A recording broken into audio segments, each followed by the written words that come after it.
भगवान ने बंदी राजाओं को मुक्त कर दिया और फिर उन देवियों को कहा, देवी आप भी अपने अपने घर परिवार में सुखपूर्वक जाओ, आप भी अपने अपने घर सुखपूर्वक जाओ।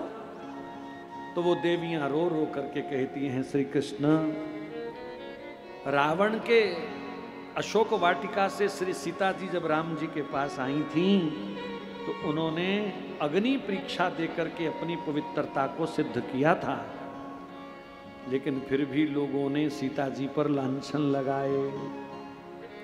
हमें कौन माफ करेगा? हम जहां भी जाएंगी लोग कहेंगे, लो जी आ गई जो भौमासुर राक्षस के रहती थी, कौन जीने देगा हमको।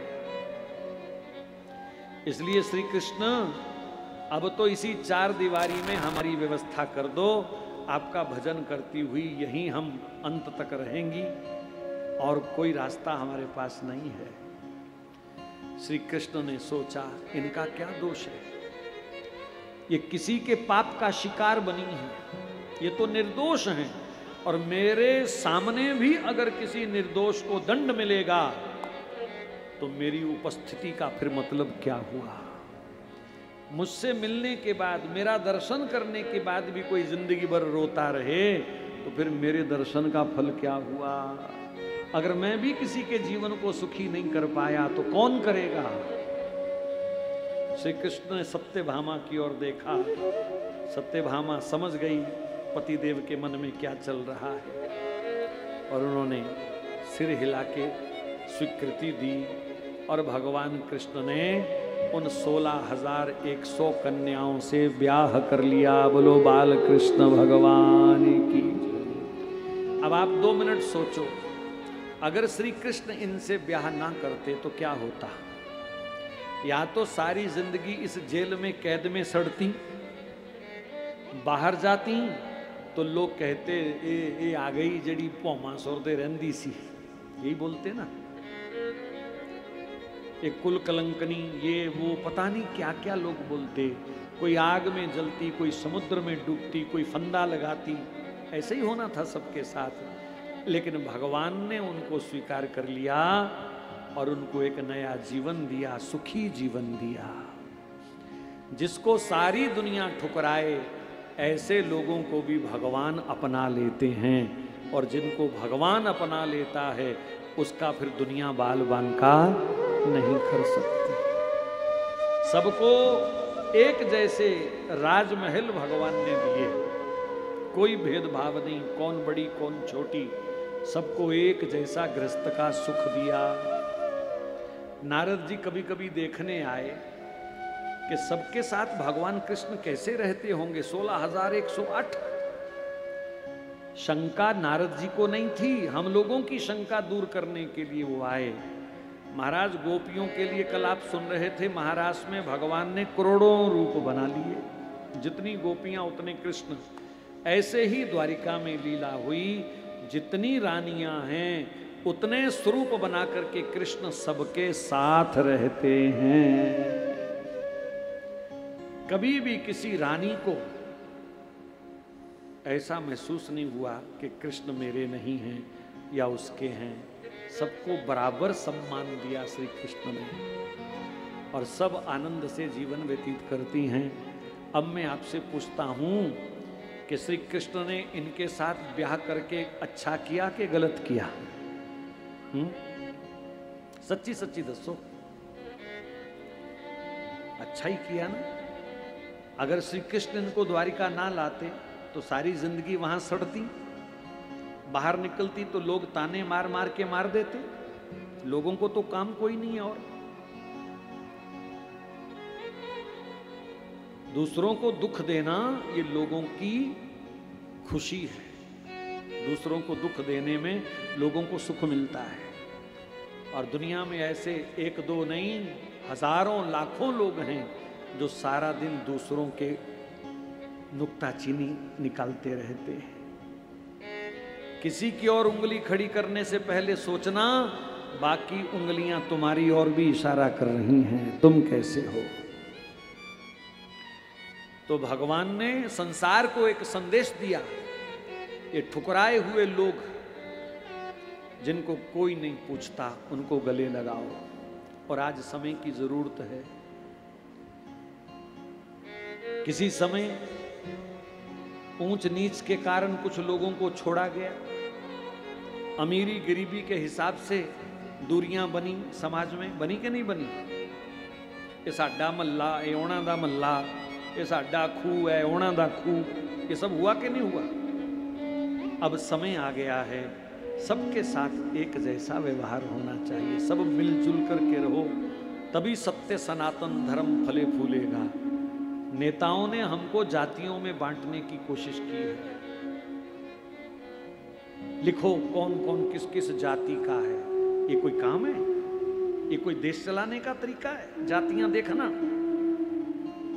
तुम जो सुविधा दे सकते हो दो, लेकिन किसी को संसार में बड़ी छोटी जाति कह करके कहें। दलित, दलित शब्द का मैंने उस दिन भी अर्थ बताया था, ये मायावती का दिया हुआ शब्द है दलित है, और उन्होंने एक कौम का ही नाम दलित रख दिया। लोगों ने कभी सोचा ही नहीं कि ये कितनी बड़ी गाली हमको दी है। दलित भी हमको कहा और हमारे ही सिर पर बैठ करके राज किया। देखो, दलित मैंने पैरों से कुचला हुआ। तो ऐसा कोई शब्द भारतीय ग्रंथों में नहीं है जो जाति सूचक हो। इसलिए सब समाज को साथ लेकर के चलो। आपके शहर में भी कोई झोंपड़ पट्टी में गरीब रहते हैं तो कभी कभी अपने त्योहार उनके साथ भी मनाया करो। मैं तो हर कथा में बोलता हूं, उनको भी दिवाली मनाने का अवसर दो, उनके साथ भी कभी होली खेलो, ताकि उनको भी पता चले कि हम सनातन धर्म का अंग हैं। आपके घर में कोई काम करने वाली आती है, किसी को किसी के घर जरूर जाने की जरूरत नहीं होती, मजबूरी ले जाती है। तो बहुत सारे लोग क्या करते हैं, 3 दिन की बची हुई सब्जी ले तू ले जा, तेरे बच्चे खा लेंगे। मिठाई पड़ी पड़ी सड़ गई, ए ले जा ही जान लग गए। क्यों जी? अगर सड़ी मिठाई खा के तुम बीमार होते हो तो उसके बच्चे बीमार नहीं होंगे? अगर वो सब्जी तेरे लिए बासी है तो उसके लिए ताजी है क्या? कभी ऐसा व्यवहार नहीं करना चाहिए जिससे उनको लगे कि हमको छोटा माना गया, हमको गरीब कहा गया। सबको एक जैसा व्यवहार दो। अगर ताजी सब्जी एक कड़छी पहले ही निकाल करके आप दे दोगे तो आपका क्या जाएगा? फालतू बचेगी ही नहीं, बाद में भी तो आपने उठवानी है, तो पहले ही निकाल दो। उसको भी लगे कि मैं भी इस परिवार का हिस्सा हूं, फिर वो देखना कितनी वफादारी से तुम्हारे साथ काम करेंगे। और अगर भेदभाव करोगे तो वो भी फिर गच्चा मारने में कोई कसर नहीं रखेंगे। ये जरूरत है समय की, कोई छोटा नहीं है। भगवान के बनाए हुए सब जीव एक जैसे हैं, सबका सम्मान करो। और विशेषकर सनातन धर्मी जो हमसे टूट रहे हैं उनको जोड़ने की हर कोशिश आप सबको करनी चाहिए। जितनी संस्थाएं हैं, जितने मंदिर कमेटियां हैं, इन सबको प्रयास करना चाहिए कि झुग्गी झोंपड़ी में रहने वाला भी गरीब सनातनी मंदिर आए और उसको भी उतना ही मान सम्मान मिले। उनकी अलग लाइन नहीं होनी चाहिए। भगवान के दर में सब बराबर हैं, तब ये सनातन समाज बचेगा। नहीं तो 10-15 साल में हम नजर नहीं आएंगे कहीं, याद रखना। उन्होंने तो 2047 का टारगेट बनाया हुआ है, हम उससे पहले ही बर्बाद हो जाएंगे अगर ना संभले तो। भगवान ने सबको बराबर हक दिया, सबको बराबर संतान हुई। इस प्रकार द्वारिका के अंदर खूब सुंदर लीला भगवान की चल रही है। प्रद्युम्न जी का विवाह हुआ, इनका पुत्र हुआ अनिरुद्ध। समय बीता, अनिरुद्ध का विवाह वाणासुर की कन्या उषा के साथ हुआ।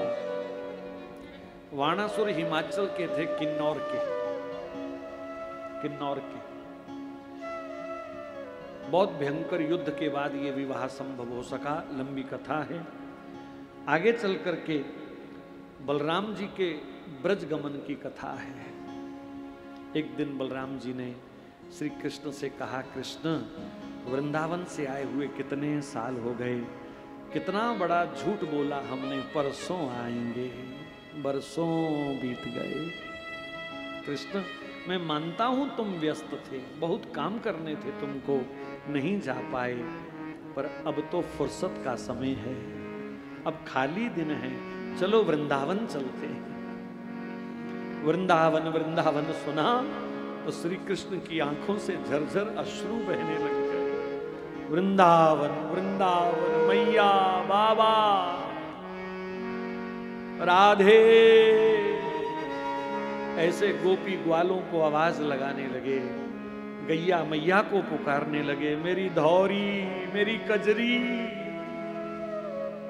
अपनी गौ माताओं को याद करने लगे। बलराम ने कहा कृष्ण अब रोने की कोई जरूरत नहीं है, चल वृंदावन चलते हैं।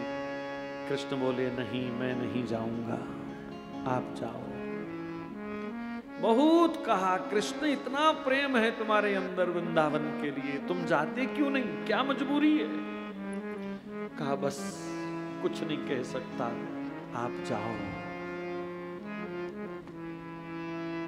गोलोक में श्री दाम नाम के एक ब्राह्मण ने राधा कृष्ण को श्राप दे दिया था, 100 साल तुम मिल नहीं पाओगे धरती पर, इसलिए श्री कृष्ण वृंदावन नहीं आए, 100 साल नहीं मिले। बलराम इस बात को समझ नहीं पा रहे थे। आखिर श्री कृष्ण ने जबरदस्ती बलराम जी को अकेले ही भेज दिया, अपना रथ दे करके भेजा। बलभद्रा कुरुश्रेष्ठ भगवान रथमास्थिता, सुहृदी दृक्षुत्कंठा प्रयौ नंद गोकुलम। अपने प्रियजनों से मिलने के लिए बलराम जी वृंदावन की ओर रवाना हुए। मन में सोच रहे थे इतने साल बीत गए, पता नहीं कोई पहचानेगा भी कि नहीं। बहुत सारे पुराने लोग चल बसे होंगे, नए बच्चे पता नहीं हमारे बारे में कुछ जानते भी हैं कि नहीं। लेकिन बलराम जी हैरान हो गए जब निकट आए, और आप भी हैरान हो जाओगे। बरसों पहले श्री कृष्ण मथुरा जाते समय जिसको जहां छोड़ के गए वो आज भी वहीं खड़ा था, वहीं बैठा था, कोई अपनी जगह से हिला नहीं। इतने वर्ष किसी ने अन्न जल ग्रहण नहीं किया, गौओं ने बछड़ों ने घास खाना बंद कर दिया। कृष्ण की याद में रोते रहते हैं, रोते रहते हैं, रोते रहते हैं।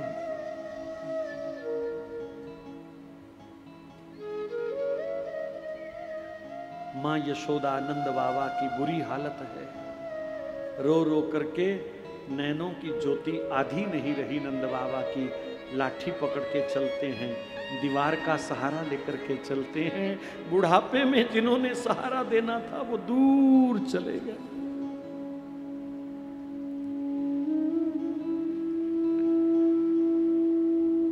किसी का चूल्हा नहीं जला, और ये सच्चे शुद्ध प्रेम का एक विलक्षण उदाहरण है संसार में। सबकी प्रतिज्ञा थी जब मर्जी आना कृष्ण, तुम्हें देखे बिना हम मरेंगे नहीं। और ये बिल्कुल सत्य कह रहा हूं, 100 वर्ष वृंदावन में किसी की मृत्यु नहीं हुई। ये है कृष्ण के भजन का फल, कृष्ण की याद का फल। मृत्यु की हिम्मत नहीं हुई इन प्रेमियों के पास जाने की। वृंदावन के लोग कहते थे मृत्युदेव अगर हमारे पास आया ना तो विरहा की अग्नि में तू झुलस जाएगा, हमारी प्रेम की आग तुम्हें भस्म कर देगी। तो मृत्यु की हिम्मत नहीं हुई वृंदावन में वो पैर भी रखे। 100 साल कोई चिता नहीं जली वृंदावन में।